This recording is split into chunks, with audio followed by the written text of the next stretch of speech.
Welcome to Tales from the Waystone, a King Killer Chronicle reread podcast. We are your hosts, Will and Phoenix. Let's get into it.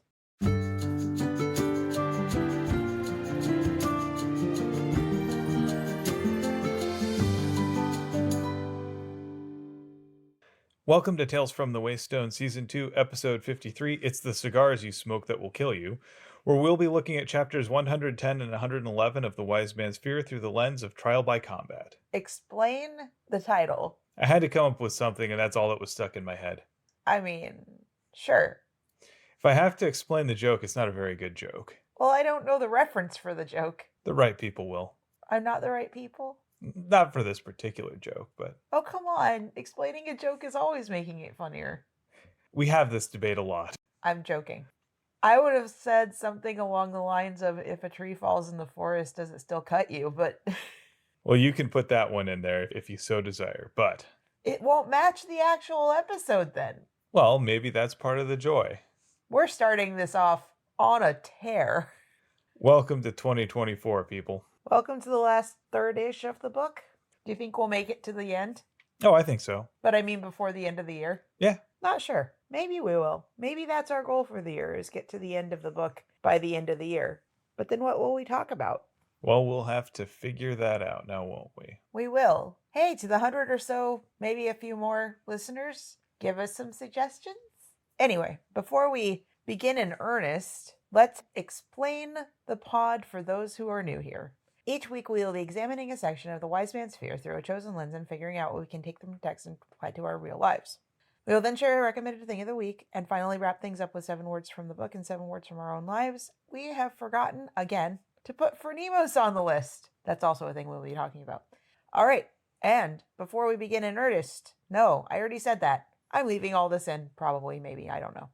Before we begin, let's get some disclaimers out of the way. First of all, we are no way affiliated with Patrick Rothfuss or his publisher, Daw Books. Though, Pat, if you are listening and you'd like us to be affiliated with you, operators are standing by. Why is that still written in here? Anyway, second of all, our discussions naturally assume that either A, you've already read the main books, The Name of the Wind and The Wise Man's Fear, as well as the other ancillary novels and short stories and novellas, whatever I can't read, in the continuity.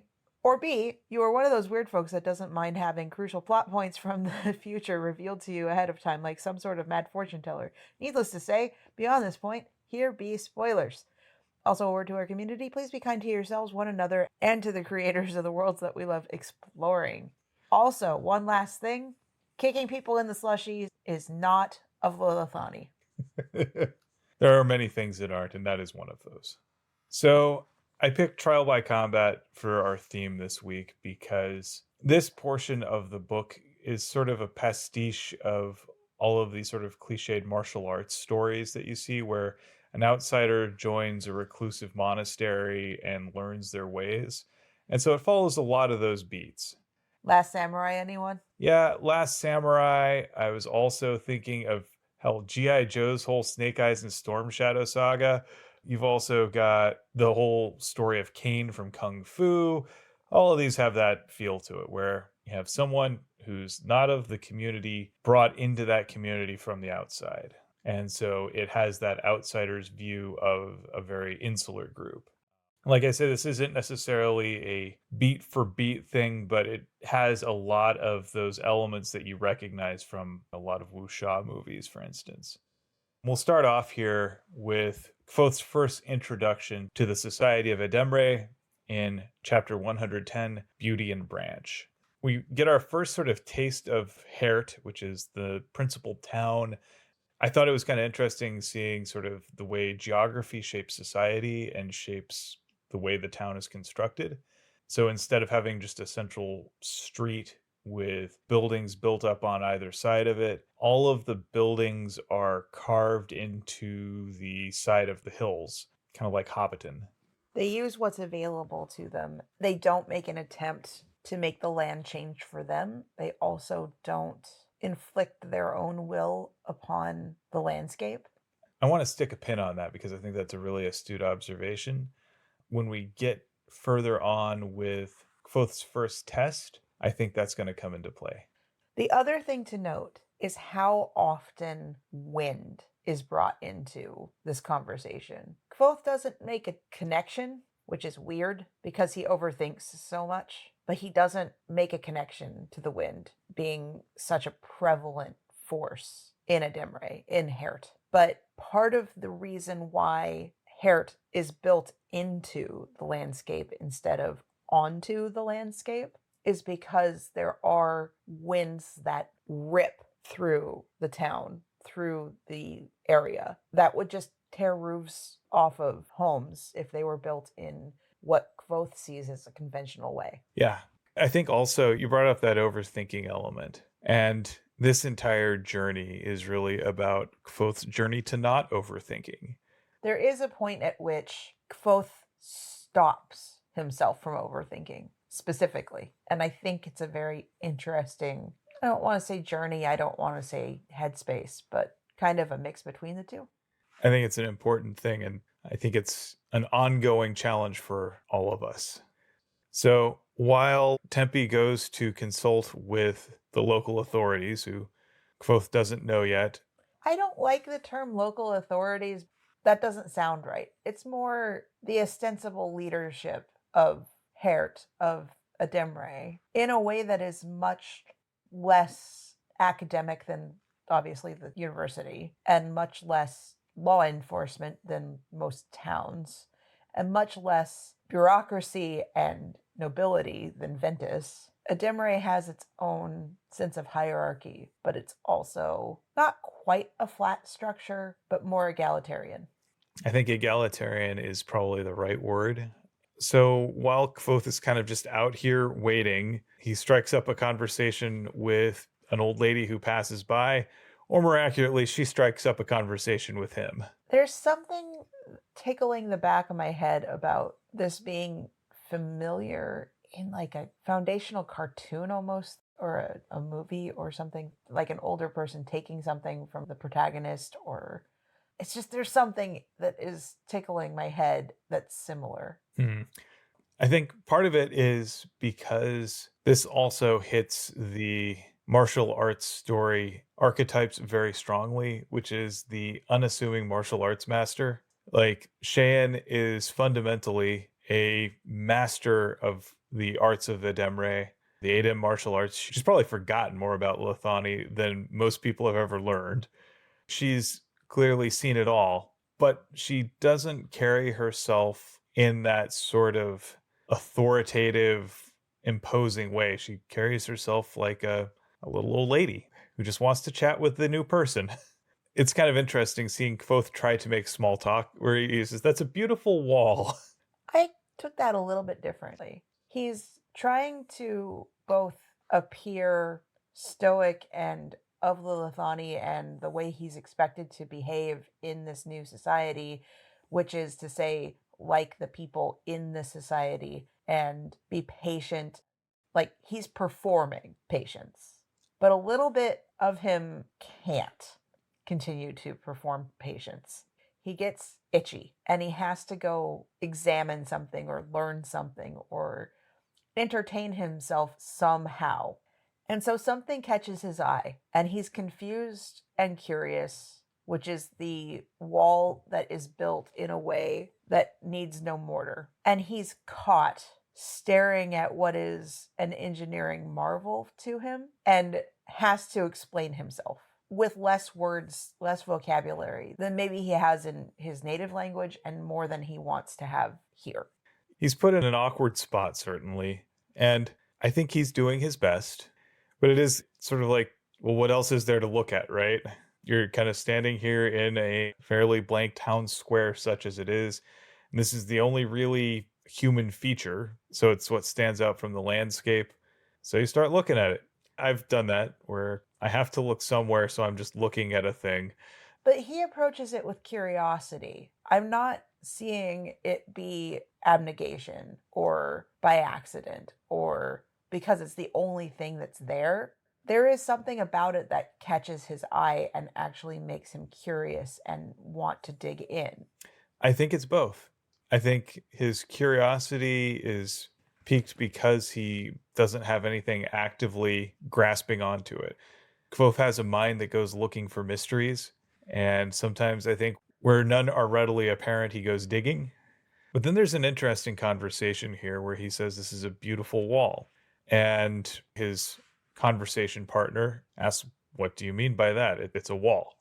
Oh yeah, spoilers, you already said it was Cheyenne. And Cheyenne says, "What do you mean it's beautiful?" I don't know. I think that architecture and engineering and different methods of building or making something that is a utility, I think that that can be beautiful. I don't disagree with you, and I don't think Cheyenne does either. I think what she is doing here, this whole thing is a test. Obviously. And so what she is doing is testing to see, is he someone who actually cares about something being beautiful, or is he just trying to be pleasant? I think that that's there. I think there's also a test of will he continue or stick to his convictions? Will he back down because he's embarrassed? Because he said something weird? How will he react when pressed on this? I think there's also an element of a Socratic dialogue here. One thing that I notice about Cheyenne is she makes her point not by making statements, but by asking questions. Everything that Kvothe says, she responds to with a question. Like, she doesn't say, "Oh, that's not beautiful, it's functional." And then Kvothe is like, well, maybe beauty can lie in function, something that does what it's designed to do in an elegant fashion. Like, we think about some of the artifice that he has been able to put together, like the arrow catch, for instance, which performs with admirable elegance. These things that do what they do in ways that are novel and clever and efficient. We think about classic architecture that really stands the test of time. It's stuff that lasts, and there's something elegant to it. There's something refined to it. There's maybe an element of minimalism almost. Like, everything that is there is serving a purpose with minimal extra embroidery. And so, yeah, I think he can see some beauty there. And I think he also hits on this element where she says this yellow hat that she has is very warm. Does that make it beautiful? And he goes, No, that is not the exchange. "Oh, That isn't how that went down. How it went down is way better. The way that that happened is she asked, "What of my hat? Is it beautiful because it is used? Because I am using it? Because it is functional? Because it has a purpose?" And Kvothe, being very diplomatic about this ugly yellow hat, looks at her and says, "It seems very warm." That's diplomacy. That is not answering the question as asked, but giving an answer. Cheyenne's response is, she gestured small amusement, and her eyes twinkled ever so slightly. "It is that, and to me it is beautiful, as it was made for me by my daughter's daughter." And then Kvothe responds, "Then it is beautiful as well," which I think also speaks to the subjective nature of beauty. It is as much about the person observing it as it is about the thing itself. I'd also say that sometimes the history of an object or I don't know how to describe this, but so I think the best way I can explain what I'm thinking is by just telling another story. I have a friend who asked me to do a little bit of graphic design work for her, and I did, and it didn't take very long. In fact, what took longer was rediscovering how to do certain things in software that has been updated like a few times over since I've worked with it in earnest. Just trying to functionally work with it took longer than actually doing the piece. And so I didn't want to charge her money for what ostensibly was less than a half an hour's worth of my time, and also provided value to me because I do need to keep up with the software. But she insisted. She's like, "Can I give you a gift card? Can I give you some Lego? Can I give you something?" And to me, it meant more to have something physical that she picked out for me, that she got me, than to have money where I would have probably purchased the exact same thing. And so I told her, "There's this really cool dice tower that I really like, and I would like you to pick out the color for me between these three colors. I can't make my mind up. It's something I want. Please help." And then it arrived, and it's this beautiful violet, and I absolutely love it. But what makes it even nicer is that she then said that her daughter helped pick it out. helped pick the color. And it was even better. Like, I liked it. Don't get me wrong. I think that it's a nicely crafted, very beautiful, luxurious feeling dice tower. And it is better because she said that she and her daughter worked together and that her daughter picked the color. And yes, I do know her daughter too. And her daughter's an adult. But it made me smile even more. And it makes that object itself more special than if I was to pick it off of a shelf. I think this also speaks to that subjective element where beauty is something that we bring to objects based on our subjective understanding of them. So your experience of beauty with that dice tower came because of the emotional element that came from your friend and her daughter. I have one more thing to mention on this. Mm. This speaks loudly and similarly to a conversation in The Lightning Tree and The Narrow Road Between Desires. Glamoury versus Gramarye, and talk of how Kostrel's knife is, to him, the best knife. There are lots of dice towers. In fact, I painted you a very lovely one a few years ago. That's my favorite. And I love my new one because it has that emotion tied to it. Much more than I love the one that I did for you, even though I love that one too. I think that's one of the things that Kvothe puzzles out here. Beauty comes from our experience and the way we consider a thing. Beauty is as much about us as it is about the thing we are beholding.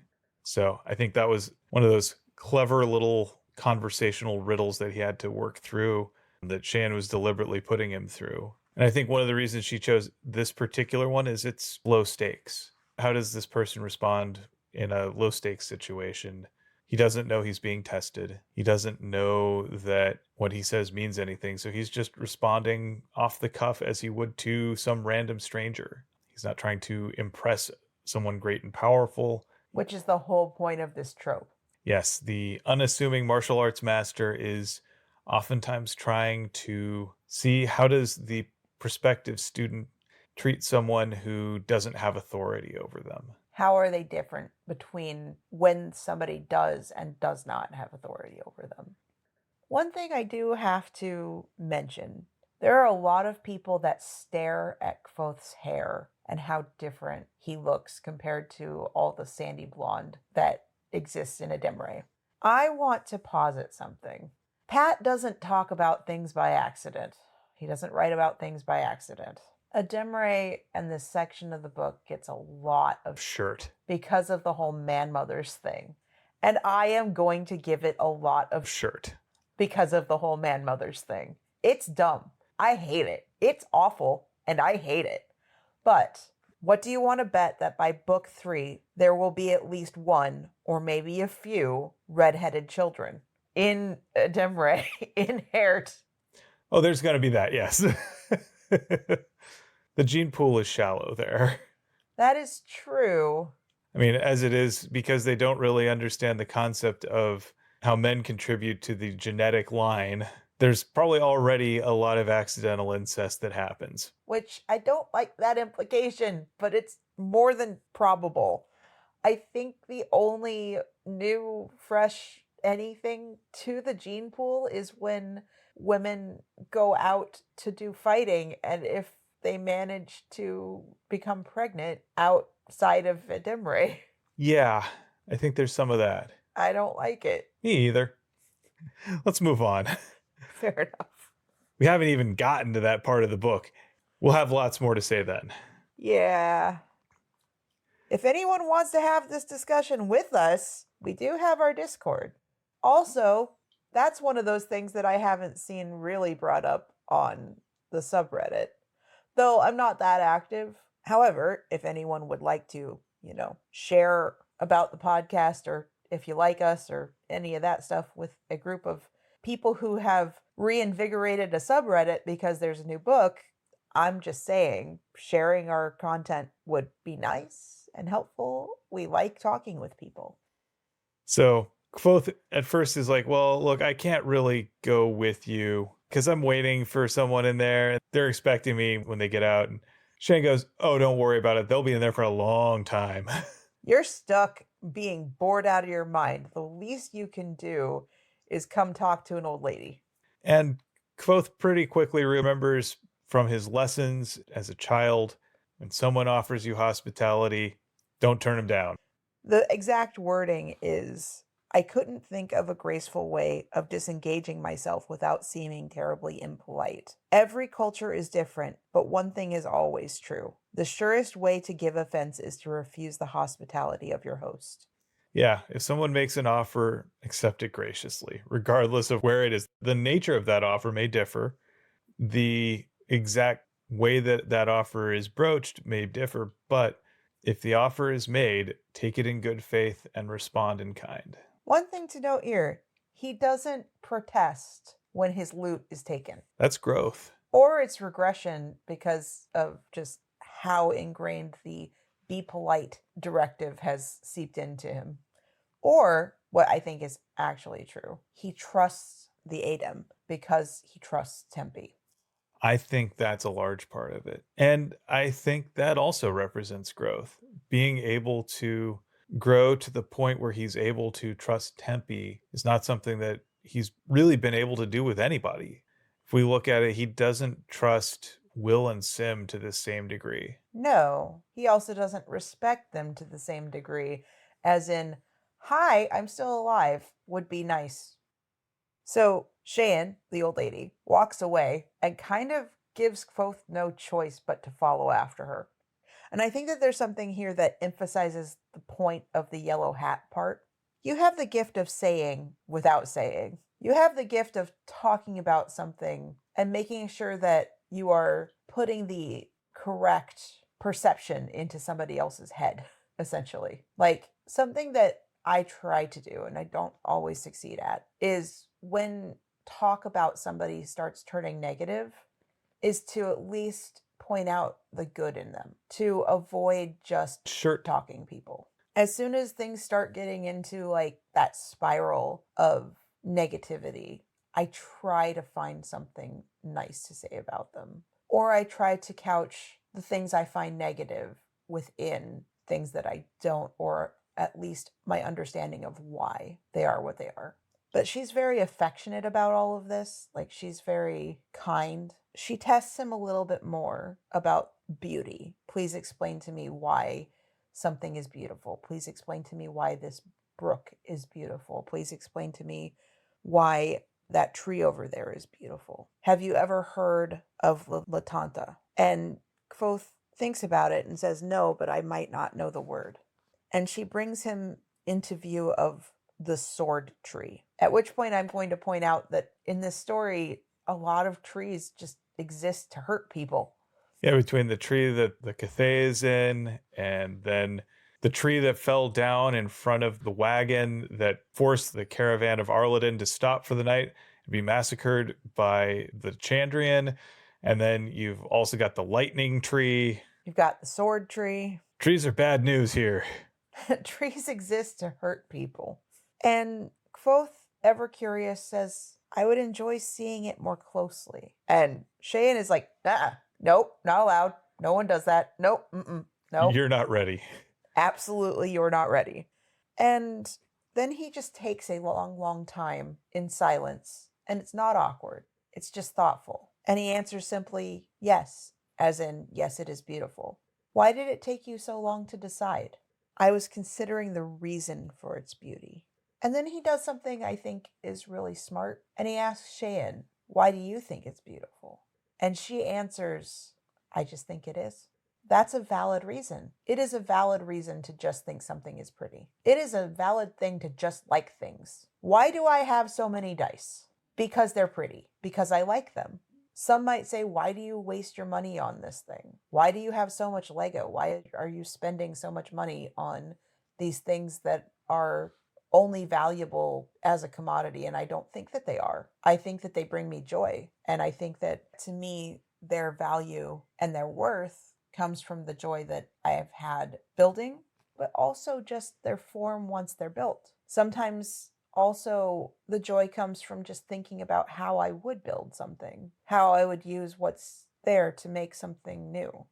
I think ultimately when it comes to philosophical questions of aesthetics. Both thoughtful and categorical responses can be valid, and also so can just gut level, I like it, also valid. You don't have to always have a reason why. There doesn't have to be a massive emotional reason for you to like something. You just can like it. And I think this is also that lesson about overthinking in action, because her next questions are about the Lithani, which is all about action and speaking sincerely from your gut, so to speak. Specifically, she asks, do you know of the Katan? And Kvothe is overthinking his answer. He is trying to figure out what the right answer is instead of just giving the answer that is. And that's part of the test, right? He's figured out by now that she is Cheyenne, and his answers become less free. Much more circumspect. Much more weighted and much more considered. Much more fraught. He's walking on eggshells now because he realizes these things have consequence. Now, I'm also going to say that given where Kvothe is in his journey, that is kind of to be expected. Because if we go back to those martial arts tropes, the whole point of getting the black belt or anything like that, of any kind of achievement, is just to say, okay, you have learned enough now that you are ready to actually be a student again. Which means that it's not that he has demonstrated mastery. He's demonstrated that, one, he knows enough to understand what he has to learn, and two, he doesn't know it yet. Like, it would be unthinkable for him to think that he has figured everything out now. And I think what we're really seeing him express is how to say, I haven't learned that yet. This is new to me. I'm not someone who knows a lot about the Lithani. I'm just trying to do my best. But to my point of things being couched and fraught and him trying to answer correctly, he also answers in ways that he hopes will not reflect badly on Tempe. Whereas before it wasn't a consideration. I almost said it didn't matter, but it did matter. It didn't seem to be at stake. Yes. It's the difference between knowing how to walk and then being asked to explain how to walk. Or play Quap. I don't even remember that one, but... You don't remember Quap? It's literally trying to make a ragdoll physics body walk using QWOP. Oh, right, yeah. Exactly. On keyboard. Yes. That's where he's at. Yes. He's basically had all of these lessons. He's gotten okay, and suddenly he's like, oh crap, I have to explain how to walk again. So, cue fighting montage. Show me what you've learned. And he gets his ass kicked. Yeah, she tosses him around like a rag doll. Speaking of, you can though tell a huge difference between the two fighters in this. We've got Cheyenne, who is in this lopsided sunny yellow hat that Kvothe says, she doesn't look intimidating. I'm pretty sure I can take her. And then you've got Kvothe, who is this stubborn teenager who thinks he knows what he's doing, but kind of knows that he doesn't, but kind of thinks that he does. I think part of it is what Shan is also testing is she knows that she outmatches him pretty easily. Oh, yeah. And Kvothe learns pretty quickly that that's the case as well. He also knows that he has to try. And I think that's what she's trying to see if he'll do, because she has humiliated him multiple times over. I take this a little bit differently. I think he should have just stepped out of the way. I think what she's actually wanting to do is to see, okay, what kind of spirit do you have? You know, what sort of person are you? How resourceful are you? Are you someone who, even when you know that the odds are way against you, are you still going to try?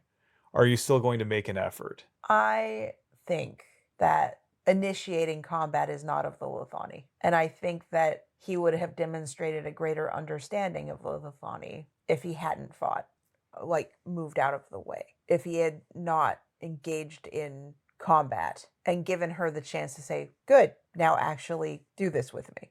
I'm going to disagree with you because, again, we have to look back to the martial arts pastiche here.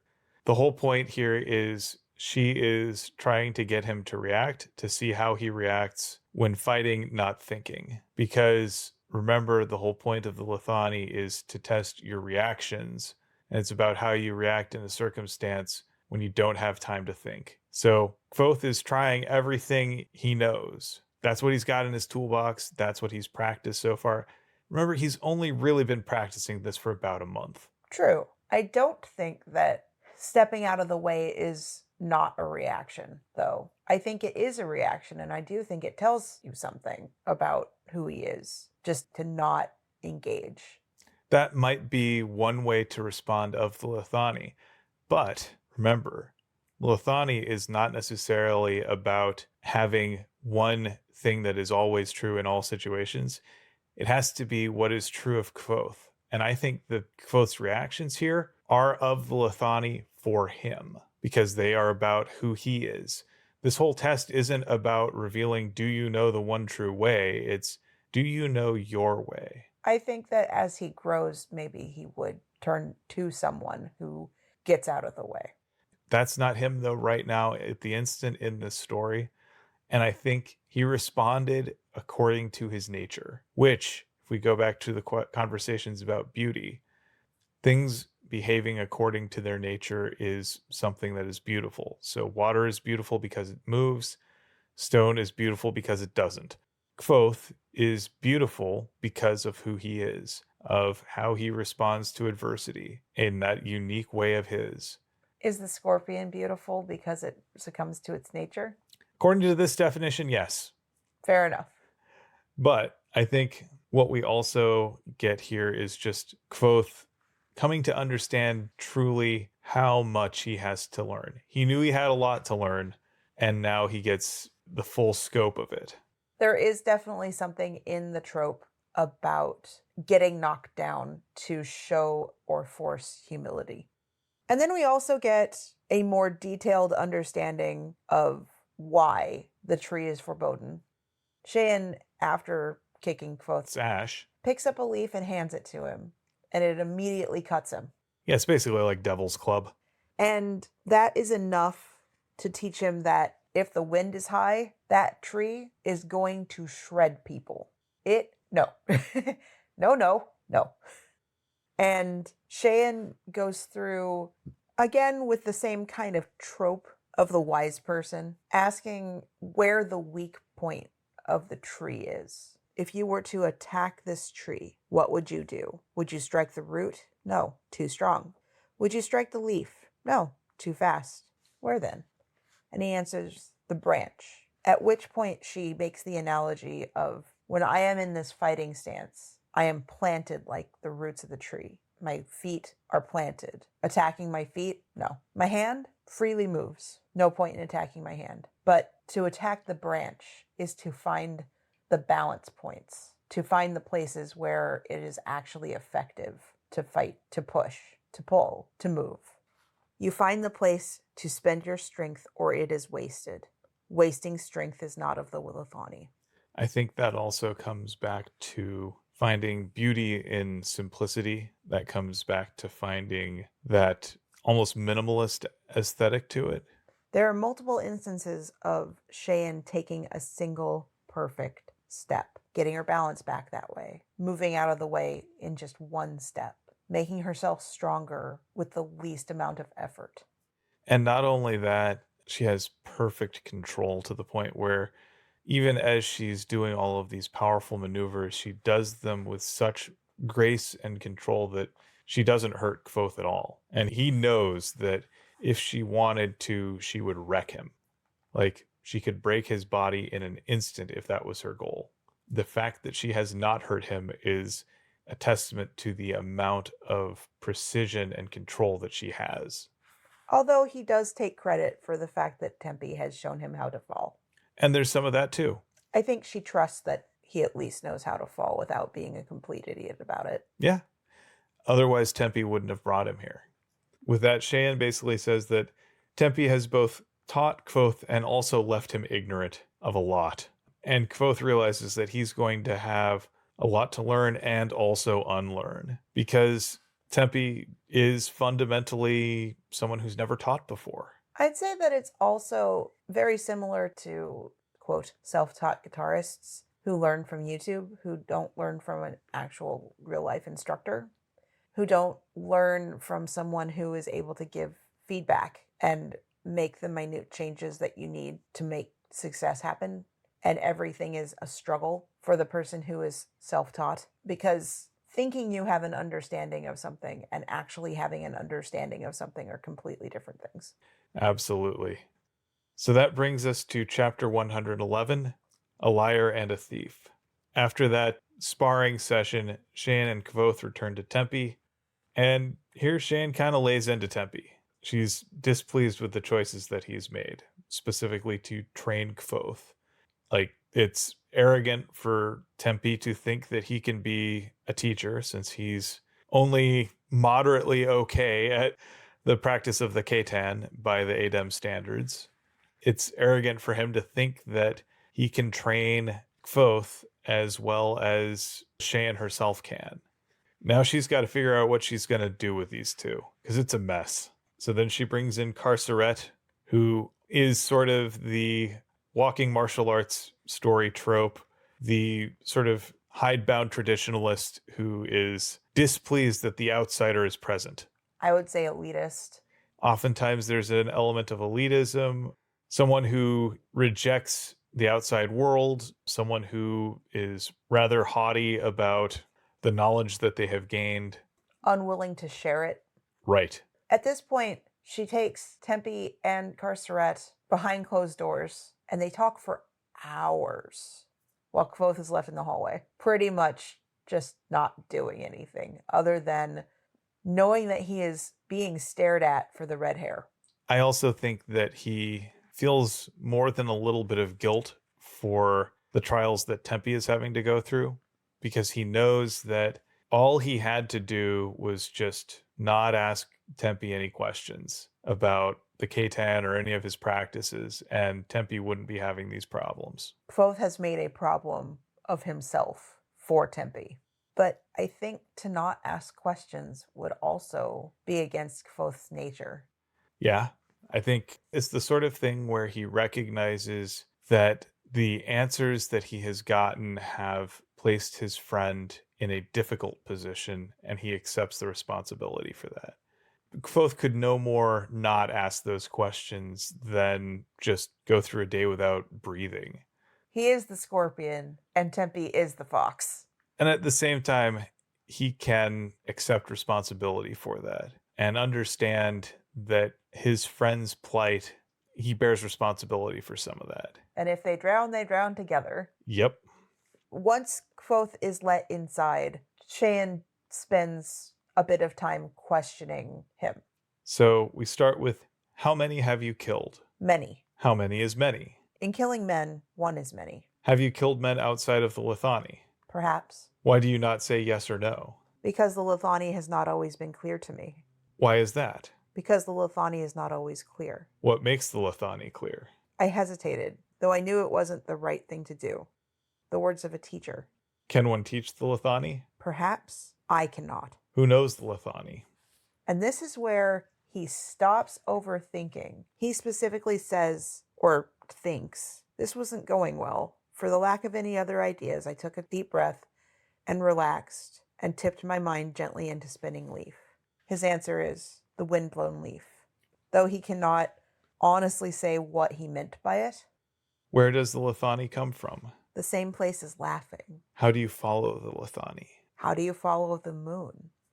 The fact that Kvothe responds to questions with questions means there's hope for him. And it's not that he is answering dishonestly before, but now he is answering sincerely.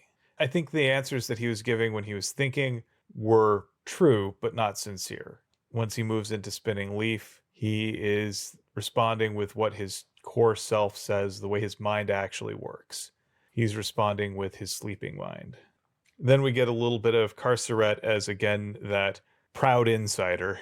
Starts making hand gestures that mean dismissal and disgust. And talking to Cheyenne and saying, he's at best a liar and a thief. I don't want him to learn the things that I hold dear. And Cheyenne responds, identifying sort of a schism between two ways of viewing Adamic thought. Or knowledge in general. There are those who might say, this one has enough, do not teach him the Lithani, because whoever has knowledge of the Lithani overcomes all things. But I am not one who would say that. I think the world would be better if more were of the Lithani. For while it brings power, the Lithani also brings wisdom in the use of power. And this is where we get this idea that the Lithani is as much about knowing when to respond in a certain way as it is knowing how to respond. I think it is this idea that it's meant to be something that tempers and strengthens your convictions and teaches you how to hold to them in the way that is going to be most effective and will actually bring about your goals and are going to have a virtuous outcome. So I think right there we see that, of course, Cheyenne is the wise but humble master. She is not there to strictly gatekeep, though she does a little bit of gatekeeping. Her job is primarily to prime the student to learn. That little bit there where she's saying that the Lithani brings wisdom in the use of power, that's a reminder to Carceret, because pretty much anyone below Cheyenne is still a student. And it's also a reminder to Kvothe of what's to come. I would say that Cheyenne also still views herself as a student. Fundamentally, yes. I think Cheyenne would probably say that everyone is a student of the Lithani, because remember, the Lithani is not a goal, it's a path. And paths are things that you walk, and this is one you never finish walking.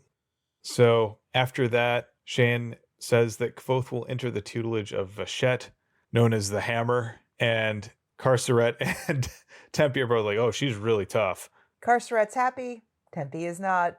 We get the sense that Vachette is a demanding and exacting teacher. She is not someone who is going to just go easy on Kvothe. I think we have a little bit of foreknowledge since we've read this a few times. Well, I mean, they don't call her the Hammer because she's so gentle. No. The Hammer will show if he is iron worth striking. He's probably also going to come home with some bruises. Some. He is just going to be a big bruise. That too.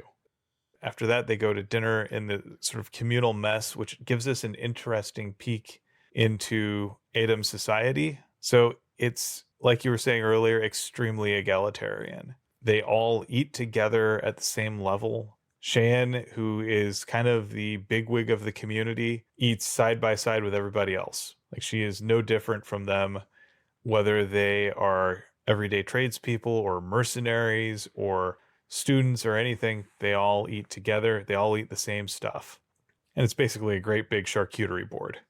Kvothe is just now, after hours upon hours of being left alone, and then also being questioned, and then also being tested, and all of these things, finally realizing just how hungry he is. And he takes a large portion of food and eats all of it, while Tempe, who has also not eaten, is very distraught and kind of picks at his food and pretends to eat. And I'm not sure if the amount that Kvothe ate would be viewed as rude or not, but no one seems to question. Some things are just passed off as barbarian. I'll also point out, Kvothe's a teenager. Let's not forget that. Correct. And so the meal passes. Kvothe knows he's being stared at and talked about. Although in this mess, in this eating hall, the volume is low because they mostly use hand talk. That's got to be a little bit eerie. Yeah, like you can hear maybe faint murmurs here and there, but nothing you can make out. All of the meaning is conveyed through gestures. And it's not in the same way that being around deaf people or people who don't speak, because sometimes deaf people do speak, but being around a whole bunch of people who are not speaking verbally, but speaking with their hands, is they are talking. They're just talking low and mostly with their gestures and hand movements and hand speak. If you've watched any videos or been in conversation with deaf people who don't speak while they're signing, there are still mouth noises. Can't avoid it, especially when they're miming speech almost. They're not using their vocal cords, but they are still moving their mouth a bit. So you've got some pops and you've got some noises going on. So that's a completely different thing than the way that the low murmur is, as described here. And there is a word that has popped up throughout the story, but is more prevalent here in Ademre, and it's Caesura. A susurrus murmuring. Susurrus, Caesura. There's different inflections depending on what we're talking about, whether it's the noise or lack of, sort of, or the sword. So then Tempe shows Kvothe to the room where he's going to be staying, and Kvothe finds his travel sack and his lute, but not his sword. I think it's telling because Kvothe hasn't earned the right to carry a sword here. Also, not for nothing, but in comparison, that sword was crap. Yeah, it was a rod of iron, basically. Sharpened, probably. Here we also see Tempe basically says, okay, so I'm not going to be able to help you from here on out. I've been removed as your teacher. I think that there's a lot of sadness in Tempe for that, a lot of feeling of rejection for that, but also that feeling of when you're told you can't socialize with someone. I think there's a lot of that, and there's something that I think is really important. It's really basic, really simple, but fundamentally, Tempe sees Kvothe as a friend because for all of the trouble that Kvothe has brought into Tempe's life, for all of the complications, for all of the annoyances, for all of the trials that he's been through, Kvothe is the only outsider, quote, barbarian, that Tempe has met who's actually treated Tempe like a person, who has actually been willing to learn from Tempe at his own level, who's been willing to see him as more than just a curiosity, who's been willing to speak his language to him.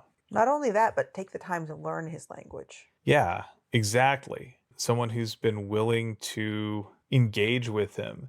Tempe, I think, feels a great deal of friendship and affection towards Kvothe that goes beyond student-teacher. The way that the society of Ademre seems to be built feels a lot like a very large queer platonic relationship just amongst everybody. There's a little of that. And I also get the sense, and this may just be me reading something that isn't there, Tempe doesn't feel particularly at ease or well-loved within the society of the Adem. I don't think any men do. And I don't think he has friends even within the Adem. Kvothe is probably the closest thing he's got to a friend, period. Maybe. He certainly isn't someone who makes friends easily. And, this weird kid with red hair, that's the closest friend he's ever had. Tempe also has weird interests that aren't common in his home.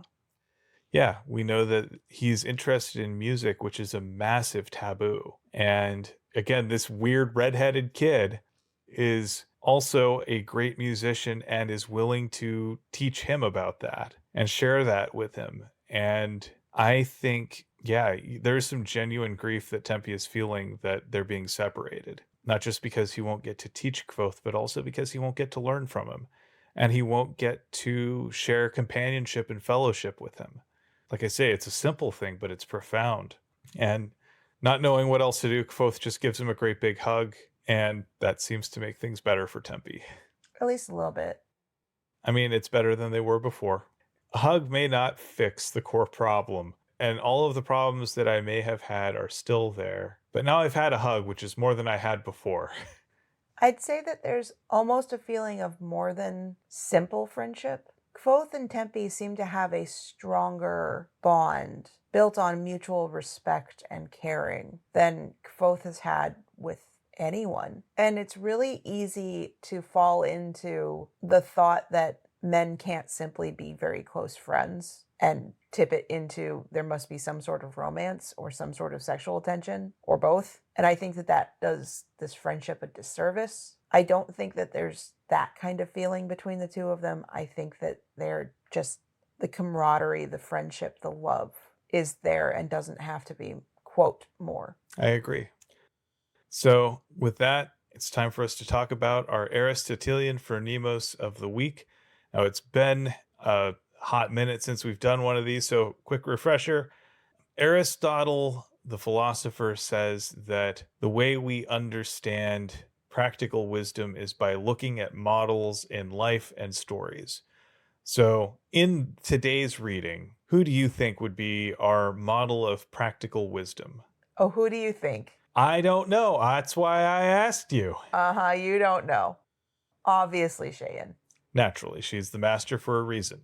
If for no other reason than she says a thing is beautiful because it is. Though there are lots of little nuggets of wisdom and care. You really can't have this trope without the wise person really being the wise person. The fact of the matter is, Kvothe is a little hothead, and Cheyenne is calm and wise, affectionate when she needs to be, but also don't mistake her softness for weakness. She's curious. She asks questions. And she will give someone the space to answer honestly, but also will leave pause long enough that a person is like, but I don't know, maybe I don't, and they get flustered on their own behalf instead of, someone who just can exist quietly and sure about their answers. She's the sort of person who lets people bring their whole selves to the table for good and ill, and she accepts them pretty radically, I would say. Throughout all of this, she never really speaks disapprovingly of Kvothe. She recognizes his gifts for what they are and simply says, you have these things. You can say things without saying them, which is not inherently a bad thing. Diplomacy is a good thing for all that it's worth. We can say, oh, that's being diplomatic, but diplomacy is what solves conflicts. And that's not a bad thing. She is there to take an honest assessment of Kvothe as he is, not as he wants to be. And I think she finds that there is something worth teaching, that he has stuff to learn and that it can be taught. She teaches with grace and also with accountability. When Kvothe makes a mistake, she tells Kvothe where there are mistakes, but she also doesn't treat these as things that can't be corrected. When she sees a mistake in his form, she says, you can fix that. Do this a little bit differently. Try this. And sure enough, it works. She lets Kvothe learn while also showing, yes, there are things that need to be corrected, things that he's going to need to grow on, things that he's going to need to work on. You don't come to a teacher because you've got everything figured out and you're good at everything. You come to a teacher because you need to learn still. Although sometimes, especially young people, do approach a new teacher with the idea that I need to impress you, or I already have all of this information, you just need to be there to confirm it. Right. And I mean, it's one thing to say, oh, this is a new teacher. I need to show them what I can do best. I'm going to do my best, not so much that I can impress them, but so that they can see where I am at and take an honest assessment of my abilities and then tailor the lesson plan accordingly. And then sometimes you have the 18-year-old student come in and say, well, I'm already a writer. I just need you to tell me how great I am at this. I just need you to rubber stamp my papers so that I can graduate with a perfect GPA and then get my dream job. Okay. Whatever you say, kid. Yeah. No edits needed. This is perfect. And then they get offended when you try to help them. And to Kvothe's credit, he takes all of her lessons in the spirit they're offered. He takes them with the appropriate humility. He does try his best, not because he thinks that he is so good, but because he wants to, one, he does care about doing his best. Two, he also wants to make sure that he's not doing this just for him. He's doing this also because he knows it will reflect on Tempe, and he wants to reflect positively. So I'd say that, yeah, Cheyenne is pretty good at drawing Kvothe's true self out because she creates that safe space for him. And we get to see Kvothe for all of his good and ill. And she does too, and accepts it. So I think that's a good pick. Thank you. In other returning segments from a long hiatus, it's Thing of the Week. Hiatus? They're both accurate. It's a tomato thing. Okay. It's my turn this week for Thing of the Week. And so it's been a while since we've done these, so I thought I'd recommend what ended up being my favorite movie of the past year. We don't go to too many movies in person because of gesturing vaguely at the universe, but there were a few that we made a point of going to our local theater to see, and there was one that really stuck with me all the way through it. It was heartfelt, it was touching, it was tragic, it was romantic, and it had Godzilla in it. That's pretty much the recipe for a perfect movie for me, so I'm of course talking about Godzilla Minus One. So good. Ah, so good. This reimagining of the classic kaiju takes the king of the monsters back to his post-World War II roots and serves as a parable about the destructive forces unleashed by war and the massive human costs that come with it. As all good movies do, Godzilla Minus One starts by making you care about its human characters. The protagonist is a Japanese pilot named Koichi Shikishima, who fakes a mechanical failure to escape having to participate in a kamikaze raid, only to land at an airstrip just before it's wiped out by a fledgling Godzilla. We then follow Shikishima as he returns to Japan following the nuclear desolation of the bombings of Hiroshima and Nagasaki and the firebombing of Tokyo. So as the movie progresses, we see Shikishima and his neighbors and co-workers slowly rebuild their lives as Tokyo gradually rises from the literal ashes. In parallel, US nuclear testing at the Bikini Atoll reawakens and mutates Godzilla, empowering the beast with an atomic heat breath and a Wolverine-like healing factor.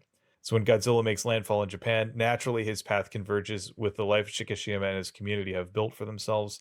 What follows is Shikishima and company reckoning with the follies of imperialism and militarism while trying to find another way to fend off an existential threat to their lives. While the action sequences are tense and horrifying in ways that one would expect from a good monster movie, Godzilla Minus One elevates the matter by building a profoundly humanist story centered around the drama of just mundane day-to-day lives.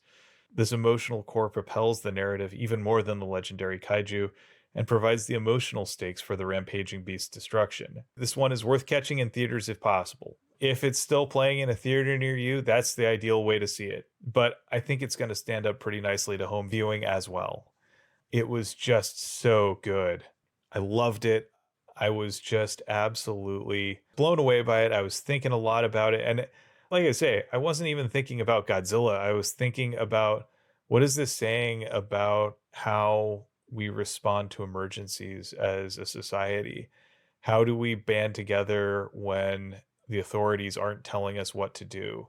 How do we respond to things with more than just simply blow the thing up? How do we employ creativity in problem solving?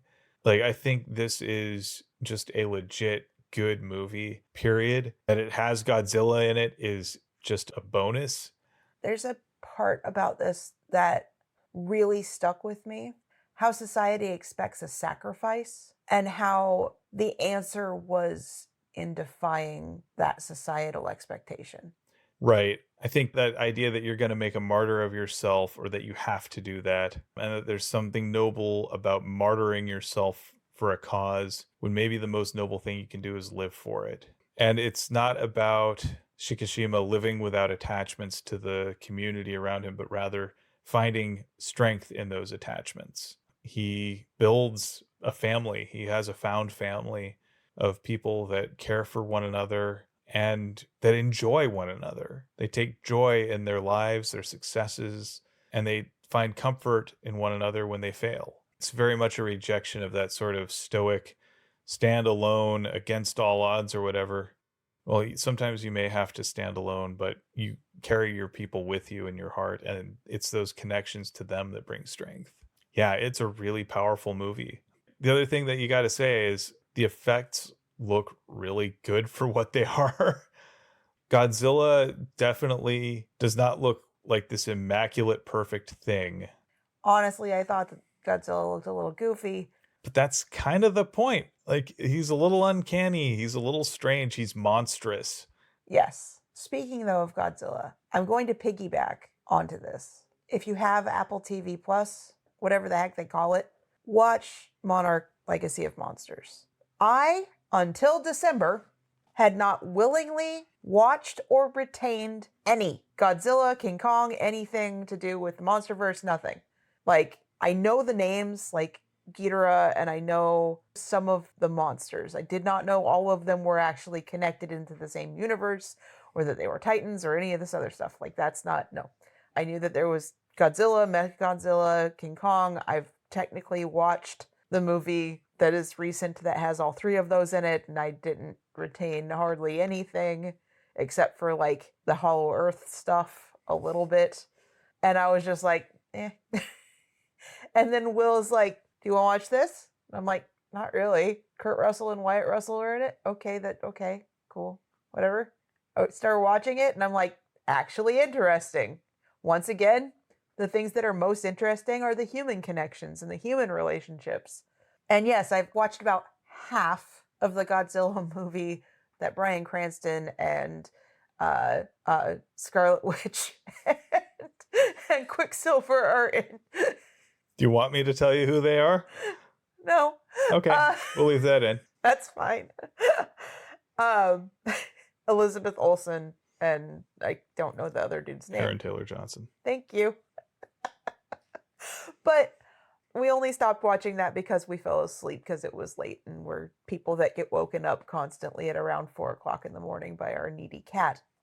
But all that being said, I've actually enjoyed Godzilla content now. And honestly, like, though they're completely different universes, the Godzilla Minus One, so good. Such an amazing, awesome film to watch. And we watched it right after, or the day after, we went to go see The Boy and the Heron.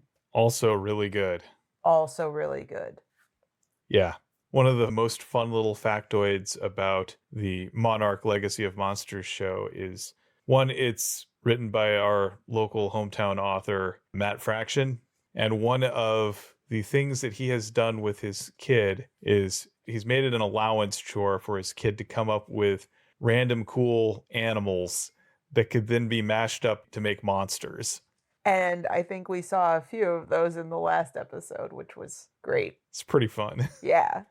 So with that, it's time for us to share our 7 words. You have the words from the books this week? I do. So there are a number of them. Not many of them are great.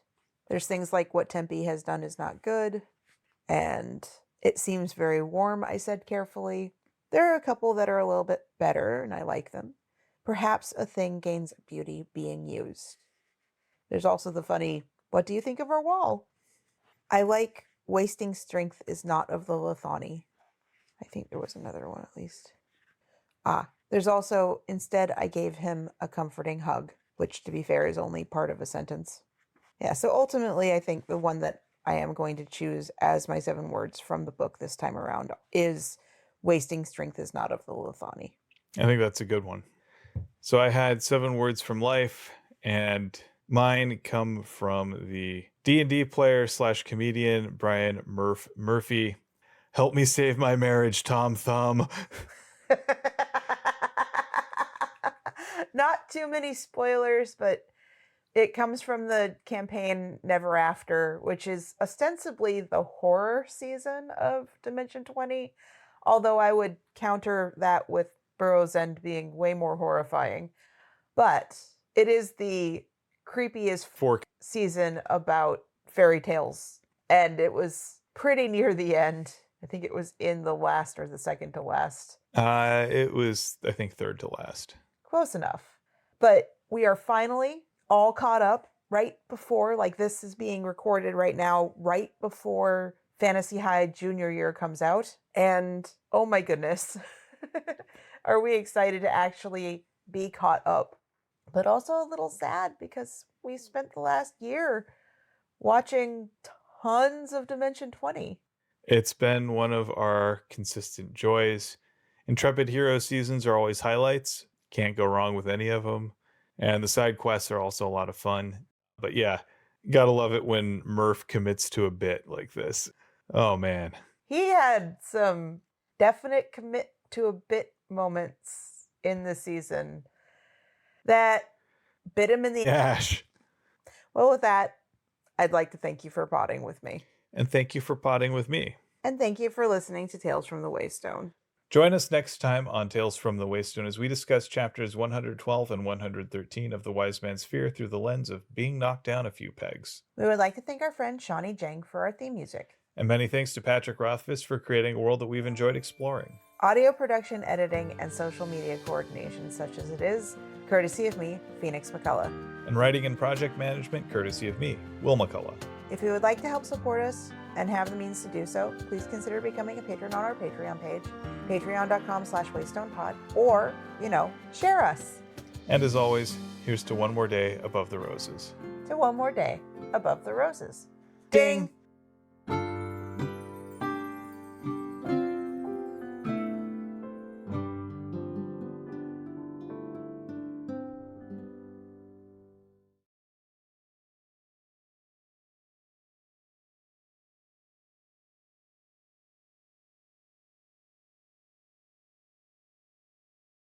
Oh, sun. It burns. Want me to go fix that? I would like you to go turn off the sun, please. Yes. All right, hang on. Or just put down the blinds.